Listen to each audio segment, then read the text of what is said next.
Hi, my name is John McCallick. I'm an accountant, two types of accountant, a chartered accountant and a chartered management accountant, and I have a PhD in accounting. I teach at University College Dublin. I've been there for more than 30 years, and one of my specialist teaching assignments is financial analysis, how to analyze companies' accounts. This playlist of videos deals with how you analyze the accounting decisions that are made about how to recognize revenue. Now, why would we want to do that? Well, understanding these decisions will help you work out what the implications of those decisions are for forecasting revenue into the future. Okay, so let's get on with it. So there's a number of videos in this playlist. This is the first one, Introduction to Analyzing Revenue Recognition. Following on from that, we get more detailed. We get into the weeds, looking at analyzing physical goods revenue, analyzing services revenue, and thirdly then analyzing contract revenues. Just to make it clear, this series of videos is about how to reverse engineer the accounting that's happening and to get a sophisticated understanding of how the accounting is working. It is not about how to prepare financial statements, and there's a lot of accounting courses on that, but this is not focused on that. This is basically looking at the information you will see in companies or firms' financial statements and how you understand that information and analyze that information to get better insights into how the company is doing and how it might do in the future. We're going to look at the conceptual underpinnings of revenue recognition without looking at the concepts behind it. It's impossible to understand what's happening in practice. But what we will also do is look at examples. We're going to look at lots of examples from different industries, different companies, different situations as to how revenue recognition is done and what the implications are for the income statement and the balance sheet, and also in some cases for the cash that's flowing in from the company's customers. Okay, so let's move on. This is a quick disclaimer, just to tell you that this video is intended as an educational resource. It is not investment advice. And all the company information I use here is used to illustrate accounting principles and concepts. It is not intended as investment advice, or it is not intended to be in any way critical of the company.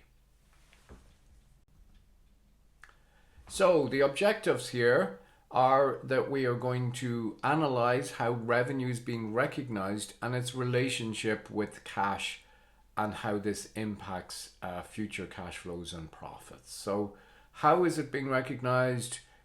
There's a lot of timing issues here. Then there's the interrelationship with the balance sheet, what's happening in the balance sheet. And we look at all of this and how it might impact future cash flows and profits. And then secondly, the second objective is to identify significant management judgments that are involved in revenue recognition. In some cases, companies have to make judgments about how they recognize revenue, and they have to estimate how they recognize revenue and what's going to happen in the future with contracts and stuff like that. And that is our second objective, to look at where the judgments are, because those will be the places where there's potential for things to go wrong. And indeed they have gone wrong in revenue recognition in the past. So the problem here is, firstly, when you're trying to forecast revenue, you've got all the business issues. Are the company's products competitive? Are there production constraints? Is there uncertainty about future revenue in some fundamental way? And then secondly, that first issue there, the business issues, we're not going to really deal with in this sequence of videos. The second issue is what we are going to do with revenue recognition. Timing differences between recognizing revenues and cash flows can lead to subjectivity in the revenue figure, and we need to know about that as we analyze accounts. So just as an introductory piece here, let's look at some evidence on revenue recognition and how it affects companies' accounts. Well, you can see here in this table. This is a table of earnings management approaches. It's from an academic journal, Accounting Horizons. It's quite a while back, but I don't think that the conclusions here would have changed much. And you can see that revenue and other gains make up 56% of the earnings management approaches. And earnings management is where company management try to, show the best picture of what's going on by maybe tweaking the accounting policies one way or the other. And it can be more serious as well. It can be, outright not showing the correct economic picture through the accounting policies. And you can see this is used to both increase income and decrease income in a number of cases. So, when you're looking at accounts, revenue recognition is very important. This again, a little bit ancient as well, up to 2007. This is from the coordinating body for accountants in the US. And this is methods used to misstate financial statements, and improper revenue recognition makes up 61% of this. So again, a critical area if you're going to have a sophisticated opinion or insight into companies' financial accounts. Revenue recognition has been very much in the news over the last couple of years. Over here in Europe, we've seen a number of companies in the UK have serious problems with revenue recognition. Most of these problems have been related to contracts. So Carillion was a big outsourcer. It had contracts with the UK government and lots of other people to do things like clean offices or major construction projects or stuff like that. And they essentially had underperforming contracts that they showed revenue on in the early stages of the contract, but then in the later stages of the contract the costs rose and they had to show losses on those. And that company eventually went out of business with huge implications for, something like 29,000 pensioners and stuff like that. So this is serious stuff. MITI is a similar outsourcing company. They did not have as serious difficulties, but they were under investigation by the financial watchdog at one stage. And then Rolls-Royce, we'll discuss them later on in the series of videos. And they, their accounts changed quite drastically when the new revenue recognition rules came in. I think they changed for the better, to be honest. I think it gives a better reflection of what's going on in Rolls-Royce, and we'll discuss that later in the series of. Okay, IFRS 15. This is the revenue recognition standard. It has an equivalent in the US, which when the standards came out was practically identical to IFRS 15. So I think for most of this video you can take it that the discussion is going to be similar for US GAAP than it is for IFRS. The standards have diverged slightly over time, but I don't think those divergences concern us much as we kind of take the 36,000 feet view on companies' revenue recognition. And isn't the IFRS 15 introduced a 5-step model to identify when revenue should be recognized and how it should be recognized? The first step is to identify the contract with the customer. So this means any kind of bundle that companies have that makes up a contract with the customer. If you buy a car that has free service for a number of years included with it, then the contract includes both the car and the service. And there's lots of, it's actually hard to come up with examples now of products that don't have some element other than just the physical product included with them. So contracts have become more complex. We identify, and this is very important, something called performance obligations in the contract. Performance obligations are what the company is promising to do as part of the contract. That could be deliver the car and then deliver the services over the next 3 years. Each one of those we'll have to consider whether it's an independent performance obligation or not. Determine the transaction price. So what is the transaction price? What is the price for the whole contract? And we may have to break that down then in the next step. 4, allocate the transaction price to the performance obligations. And that can be tricky. That can be a tricky thing and involve some subjective judgment.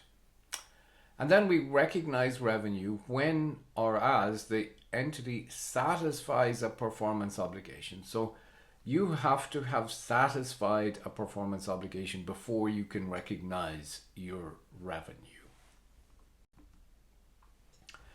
So the key concepts, just to run through them: transaction price, that is, the amount that you are going to get for the contract in total. Or, there could be individual transaction prices within it as well. Performance obligations. Now, performance obligations, we've said what they are, what the company has said that it's going to do as part of the contract. They can be distinct. This means that they are not connected with each other. So, if you had a contract where you were providing some physical product, and then the service that you provided with it is a completely different, distinct product, and you don't have to buy it at the same time as the product, and it's not intimately connected with the product, then it's distinct, and we treat those performance obligations separately. However, if they're not distinct, and people sometimes get surprised about this, if performance obligations are not distinct, then they are treated as one big performance obligation. So an example of this would be a construction contract for, say, a data center. And if somebody takes on that contract to design the data center, to build the data center, and then hand it over turnkey to somebody to run, then that might be considered just one performance obligation for the whole thing. So we'll see that later when we look at contracts, when we look at revenue recognition for contracts in the third video. And the performance obligations can be in a series or pattern. So if you have monthly subscriptions or something like that, well, they are performance obligations in a series or pattern. Each month you are providing a service to your customers, and then the next month you're providing a service again, and these performance obligations are in a series or pattern. Now, performance obligations can be satisfied either at a point in time Okay, so that is when something happens at a point in time, or over time on progress towards completion. So you can also have performance obligations that are kind of being gradually achieved as you go through the contract. So it doesn't all have to be exactly at a point in time. And we'll see again examples of this in the revenue recognition for contracts video. And transfer of control to the customer also comes into play here. Performance obligations can be satisfied when whatever you're doing is transferred to the customer. If it's constructing something for the customer, when it is handed over to the customer and the customer has control of it, that may be a point at which we can say a performance obligation has been satisfied. And one of the things people, kind of forget about when they're thinking about revenue recognition is sometimes the balance sheet effects of revenue recognition, but they are critical from an analysis point of view. If we are selling, a product and we can bill the customer immediately and they're going to pay in, 50, 60 days, then they become a receivable on our balance sheet. So the revenue is recognized and we recognize a receivable at the same time, and that then goes onto our balance sheet and it's extinguished when the customer pays and when whatever time frame they do. So that is one part of the balance sheet effect of revenue recognition. And then more subtly we have contract assets and liabilities, and there's all kinds of terminology for these. In the past, we'll talk about that as we're going through, and we'll see it in some of the examples. Contract assets are where you have recognized some revenue, but you don't have a right to bill the customer yet for whatever reason. This usually occurs again in construction contracts and stuff like that. And we'll talk about those later on. Contract liabilities. This is where you have received payment from a customer, but you haven't yet provided the goods or service to the customer. And this is an obligation. You've got the money, but you haven't provided the service or you haven't performed the obligations yet. And that will go in the balance sheet as a liability. I'm going to see examples of all these things. So let's start off with a very simple example. A retail shop sells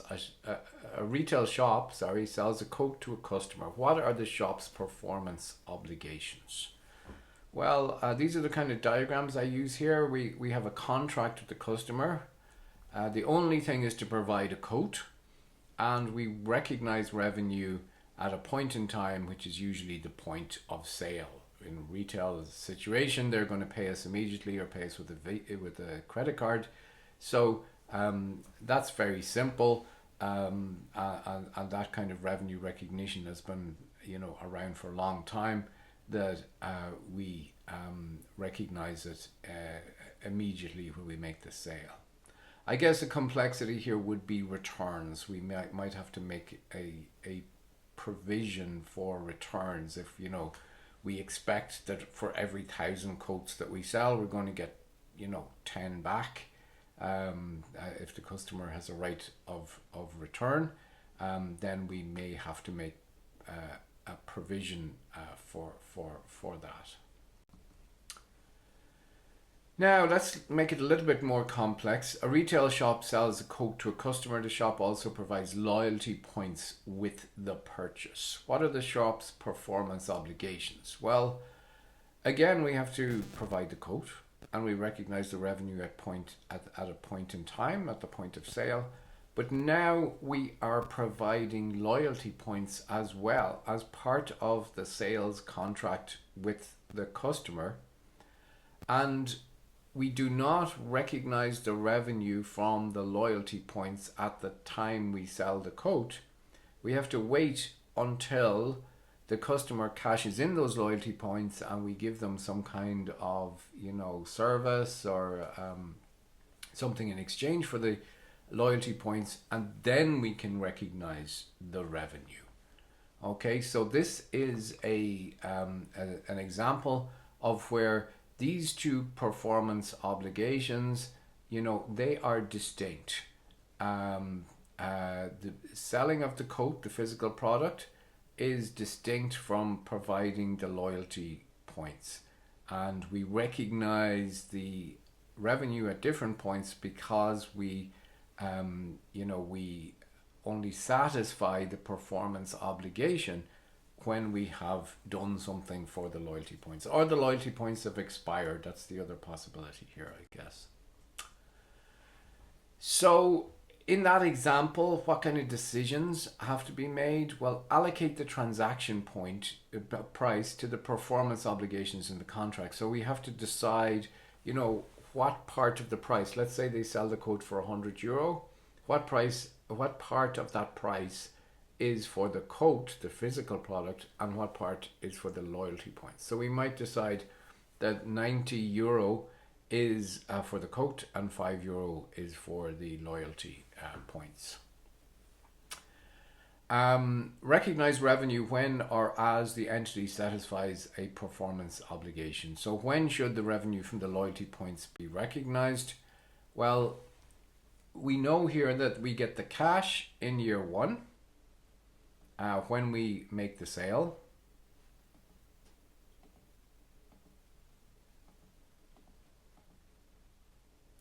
And we recognize the revenue from the coat at the same time as we get the cash for the coat, but we recognize the revenue from the loyalty points when they're used, or maybe when they expired, and that could be in a different financial year from selling the coat, or it might be in the same financial year. But either way, we can only recognize the revenue when we have satisfied the performance obligation from the loyalty points.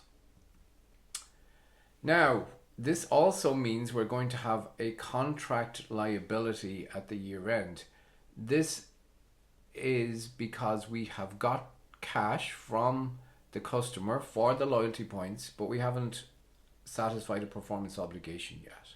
So we need to show an obligation in our balance sheet at the end of year one for €5 that represents the obligation to provide, €5 worth of value to the customer associated with those loyalty points. So let's have a look at Marks and Spencer revenue recognition as an example of a retailer that provides a lot of physical goods, but also has loyalty schemes and gift cards and all that kind of thing. So revenue, this is taken from Marks and Spencer's annual report. Revenues comprises sales of goods to customers outside the group less than appropriate deduction for actual and expected returns. So they don't include what they think is going to be returned in revenue. It just never goes into revenue. Discounts, so if they gave a discount, they don't include that in revenue and then subtract it somewhere else. They take it out of revenue before it ever gets in. Okay. And loyalty scheme vouchers, which we've just seen, and is stated net of value added tax and other sales taxes. Well, that's standard. Revenue is recognized when performance obligations are satisfied and goods are delivered to our franchise partners or the customer, and the control of goods is transferred to the buyer.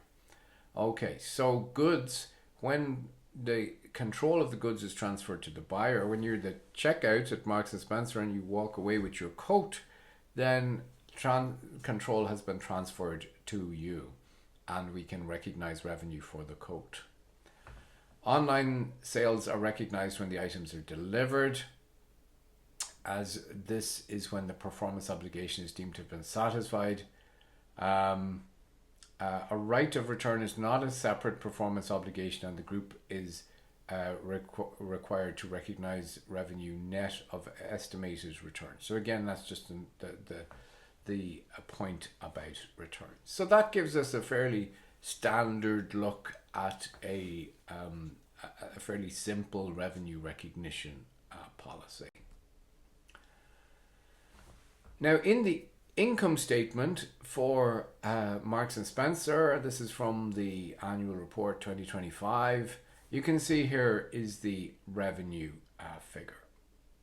Okay, 13.8 billion, slightly up from last year in British pounds. So that is the revenue figure, and that has been derived using the rules that we saw on the last page. It doesn't include returns, and performance obligations have to be satisfied for things like loyalty cards before they're included in that figure. We can see if we look at the balance sheet, there's a overall item here on the balance sheet of 2370 for trade and other payables for Marks and Spencer, and there's a breakdown in the notes for that, the 2370, and that's made up of trade payables, that's money to our suppliers, and then we have this item here, deferred income. Now that in modern terminology would be a contract liability, but people still use the deferred income terminology as well. It means kind of income you've deferred into the future. It's problematic terminology. I think people will gradually change over to talking about contract liabilities. And we have 42.9 million here. That is the amount of loyalty points that have been awarded to customers but have not been cashed in yet or expired. So, I mean, that's a very brief introduction to revenue recognition. As I say, there's a number of other videos in this playlist that get much more into the weeds on various aspects that we've only started to discuss in this video. Where do you find information about revenue recognition in the financial statements? Well, the accounting policy notes. After the consolidated financial statements in an annual report, you're going to get pages and pages of discussion of accounting policies. And there should be one in there about revenue recognition. And you can go and read that and see what they talk about in there, what policies are they appearing to be adopting for various issues that they have. The income statement and notes, so have a look at the income statement, see what the revenue figure is, and any notes relevant to the, there may be a note for revenue. It could give you information about segmental revenue and some other stuff, so that might be interesting in a general sense. So that's the segmental breakdown. Balance sheet items related to revenue. Okay, so you can look at receivables on the balance sheet. There may be a note attached to receivables with more detail, which you can have a look at.